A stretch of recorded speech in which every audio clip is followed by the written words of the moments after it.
Logan, nice to meet you finally. You know, in a place like Asheville, when you have so much history and so much tradition, you have legends, and you, I mean, I think we can all agree, you are a legend at Asheville. I might disagree with that. First, I want to talk with you about, just in general, how did you get the job at Asheville? You know, you had been a coach years before and in education years before, but how did you come to be at Asheville High School? Well, Nick, I had opportunities to stay in coaching, and I'd always wanted to pursue administration. And when I was at Piedmont High School, I was assistant coach, and a friend of mine told me that there's some openings in St. Clair County. And there happened to be 3 openings. There was one at Raglan, there was one at Moody, and one at Asheville. And I didn't know anyone in any of those communities. But Mr. J.W. Ritchie called me up and interviewed me. And I didn't know which job I was actually interviewing for. It was a general interview. Then I had a second interview, and the trustees of Asheville School were there, and I was very fortunate. He gave me an opportunity for the Asheville job, and I was just blessed. You know, my principal in high school, and the principal now, Patty Johnson, she was a student under you in Right. the 80s. I think she would have been either your first or second freshman class at Asheville, because she graduated in 84. Okay, I went there in 79. Mm-hmm. So, you know, I've had many conversations with Miss Johnson about her decision making, and or just old stories as well. And she always goes back to you. And then I talk to people like my father, and to people like Pam Churchill, who is now Pam Farmer, and to a lot of old Asheville grads. And everything I hear about Kin Logan is he's a great man. He loved the students. He cared about his teachers, and he loved Asheville. You know, what do you, now that you have this platform, what do you want to say to all those people? Well, like I say, I was just very blessed to have the opportunity to come to that community, and we had some. First of all, let me say I had wonderful faculty.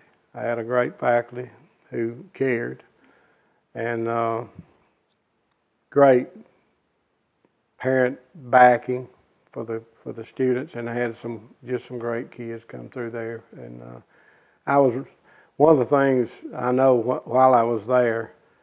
One of the things I was proudest of was our graduation rate, and the kids that went on, whether it was military, whether it was junior college, whether it was 4-year institutions, who went on and just made great citizens. We just had some really fine kids, good families. Now, when you got there, let's talk about sports a little bit. When you got there, the football situation in terms of the home field, they were at what is now Jim Nunnally Field.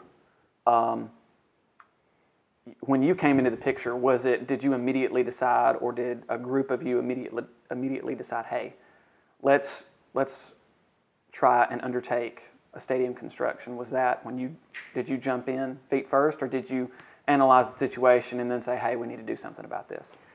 Well, you know, that stadium during its time was probably the top of the line, but we didn't have any parking up there on the side of the hill, and the stadium had reached a point that it would have cost as much to repair it as it would have got a good start on construction. And some of us just felt like it was time to try to do something, and but we just it was an effort by a lot of folks. A lot of folks helped some folks helped a whole lot, but it was a community effort. So take us through, you know, just in general, you don't have to go into much detail, but take us through the process from fundraising to construction to completion of the field. Well, we did what a lot of high schools do as far as fundraising. We had turkey shoots, we had all kinds of sales and that sort of thing. But the main fundraiser that we had to get started was we had what they called a retail concession stand at Legion Field. And for 8 years, we hauled students, at least a bus load of students, and had a great group of folks out of the quarterback club who were there with us every Saturday. Alabama played 5 games at Legion Field, and we got all 5 of those games. And we did the Hall of Fame Bowl, I think, a couple of times maybe. But we got 16% of the gross. And I can remember this very plainly. I can't tell you what game, but the concession people told us, they said, you're going to do real well if Alabama's ahead, the weather's hot, and said, count your money at the half and see where you are. And I never will forget one of those ball games. We had sold $10,000 worth of Pepsi Cola at $1 per drink at halftime. We just knocked their socks off. They almost cried when we finally gave that up. But we had a good group of adults and a great group of kids, different kids that go with us, and they enjoyed it and we enjoyed it. But that was our best fundraiser. That's how we got the bulk of our money, other than donations, you know. And talk about the actual process of construction. You know, who helped. I know we just, from what I've heard throughout the community, you used prisoners, you used the National Guard. You know, take us through rallying all those different organizations and all those people into one location to build this stadium. Well, the first thing we had to do, we had property behind the school up there, and it was basically a church bank, is what it was. And so we knew we had to have some heavy equipment. So we approached the National Guard, because during summer camp, some of those engineering groups, they had access to pans and dozers and all that heavy equipment. So that's what we did to start off with, to get that bank cut down and get it on grade. That was the first big step, and that's what got us started on the actually basic construction. I mean, they cut the bank back where the bleachers are at a certain grade, and they rounded the field. We had a Corps of Engineers plan that we had gotten up, and that's what we went by on the early construction. So I want to talk about, you know, we've talked before the interview, you, Mickey, and I, and your wife, about all these old stories about construction, you know. Tell me about, was there any community excitement? Was there any parental, you know, anticipation, angst? You know, how were the students involved in the community? Well, really the stadium, as we mentioned prior, when we turned the lights on in that stadium, we had a parking lot full of people. They didn't know what, they thought they'd moved the county fair to Asheville up on the side of that hill. It lit that place up.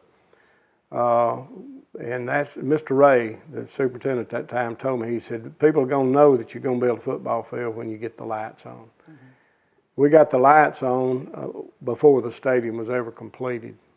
And it just picked up steam from there. We got some very good monetary donations for the football part of it. Mr. A.J. Blake and Butch Ellis from Childersburg. They got us some nice funds, and we spent a lot of that on lighting the field. But the kids, as we went on, you know, most of the kids, they got more excited as the progress went on, and so did the community. You know, you grow up in Asheville, and we're in the South, we're in the state of Alabama. Football is, you know, a sport that everybody enjoys, that everybody loves, especially college football. But high school football is also near and dear. Why focus on football? Why focus on the football stadium instead of doing something else? You know, Why focus on this one project, so to speak, when you come to Asheville? Well, we had a baseball field, and we had a place for kids to play basketball. We had a track program, but didn't have a track. Of course, football was established, and the immediate need was that's what the immediate need was, and so that was a big undertaking. But like I say, we did it, and as I mentioned a little bit ago, sometimes I think about it and I get tired thinking about it because it was a long process, but it was well worth it, and it was people were excited there, when we got it. So, what would you say? We've heard $50,000. We've heard $100,000. What would you say would be an accurate estimate or an approximate estimate of how much the stadium actually cost? I was telling Mickey when you were out a while ago, I jotted this figure down. You'll see it over here. We had an estimate on the stadium just to have a contractor come in at that time of $250,000. When we got through, we felt like that we completed everything for $125,000 by doing all that stuff and getting all this help. And but it was paid for when we got on the field. So that's amazing. It was amazing to us at the time. Now we didn't have our dressing facility, but we had the main thing. That dressing facility came afterwards, but it worked out real good. But that's a figure that I had jotted down. That's what we actually had in that field, the stadium. Now, when we talk about the field, upon its completion, we've talked about the construction, the fundraising. Upon its completion, when they, I guess you could say, christened it Kin Logan Stadium, why do you think they did that, and how did that make you feel when they named the stadium after you? Well, I was humbled. I'd been involved in that prior to in other places, not to that extent, but it was very humbling to me, and because that could have been named after a lot of other people, and I was just very humbled and proud. I mean, I'm proud of that, but it's just you do things that you think, well, this is part of my job, we're just going to get this done. But I was very humbled by that. When I've been doing the Asheville athletics thing for a very, very long, well, I say very long time, several years now. And through that, and through just high school and helping the high school in general, I've encountered a lot of people that graduated under you, or that graduated a little bit after you, or a little bit before you, or that were employed under you. And everybody I meet, absolutely everybody that I meet, say that they love you and they appreciate everything you've done for Asheville, and they say you were the best principal, the best supervisor. How I don't mean to make this corny or mushy or anything, but how does that affect you? Well, there again, when you hear things like that, you feel very humbled by it, because we had a lot of mighty fine faculty members. We had a lot of wonderful kids. I read something one time, that your rewards in education are not instant. By that, the article I was reading was about an elderly lady who said that the joy and the thrill that she always got was hearing from former students. And we do that sometimes. We hear from folks, and that is very meaningful to me. And I'm humbled by what you say. I just really am. Do you, there's kind of this wave of you could kind of call it a renaissance of historical appreciation going through Asheville at the moment, about Asheville High School and Asheville athletics, Right. and you're a part of that. There's a Facebook group devoted to you're from Asheville if ... fill in the blank, and there are thousands of members or 1,000 members in that on social media, and then you have another social media site, the Asheville Spirit Club, that is devoted to the preservation of old Asheville sports memories and memorabilia and the old field. You're a part of that. You're a part of Asheville history. I mean, it's official. I know it seems like I keep asking you this question just in different ways, but how does Asheville fit into your life? How does that affect your life, and how does it play a part in who you are now as a person? Well, I finished my years in education at Asheville. I was there 14 years as principal. And I can't remember every single graduation, I don't suppose, but I can remember most all of those as far as the pleasure you see, and that just is, anybody that makes if that's your life's work, that's what it's all about, seeing young people, and I just very pleasing when you stand before a group of parents and then you walk those youngsters across the stage, and it's just very meaningful to me personally, and I'm sure anyone else who's done that as their life's work. You're a part of the Asheville community still to this day. I mean, a lot of former students carry you with them. Well, I had a lot of students. I love my students. Mm-hmm. And, there were times that some of my students may not have loved me so much. But that's a part of your education, and you try to instill things in your students that you want them to carry with them throughout their life. Attitude, proper attitude, work ethic, knowing how to behave if you're sitting down in an assembly, and those kinds of things. You just, we had law and order, and I don't think you can have school without having discipline in the building. And sometimes, you had to discipline somebody, but that's part of it. Mm-hmm. And most of them don't forget that, and that gets exaggerated sometimes, but we had a real good atmosphere for learning, and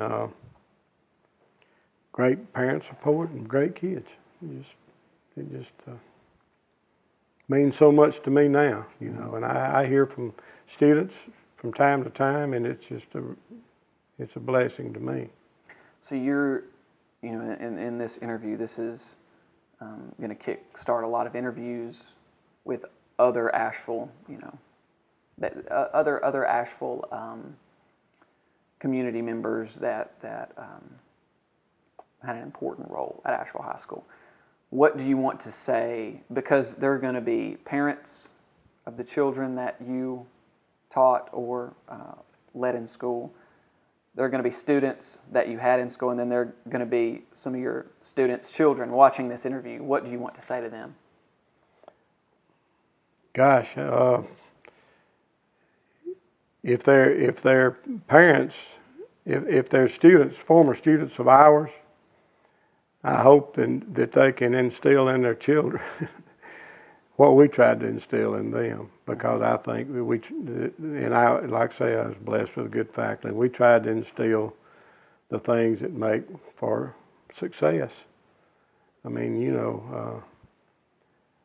I look around now and what goes on, and you think somebody didn't get the message when they were in school, because I can't believe that they weren't taught to behave better than some folks do, and that's just generally speaking, but times change. But you hope that you instilled enough in the folks that you had as students to pass on some of the good things that they learned. That's what life's all about. Mr. Logan, I just want to say that it was a pleasure meeting you in person. Well, after hearing all the great things. I mean, growing up, and I'm not exaggerating at all, my dad, who was a student under you, my aunt, several family members, Donald Wilson would tell me when he was alive, he would tell me stories about you. Just everybody I think that I know, and they would tell me stories about you, and I just want to say it's a pleasure, and I appreciate you coming on this interview with me and talking to me. Thank you for having me. It's been a pleasure meeting you, Nick. You tell Al I said hey. I will, yes, sir. Tell Pam I said hey. Nice to meet you. Nice meeting you. I'm gonna need you to raise your glass. I don't care what you put in it. Here's the nights that you can't take back. We live hard, but we love to laugh. And we all thought that we'd get rich fast. Hop the plane out for greener grass. Found out the greenest cash don't compare to the friends that last. See, we won't forget where we came from. This city won't change us. We beat to the same drum.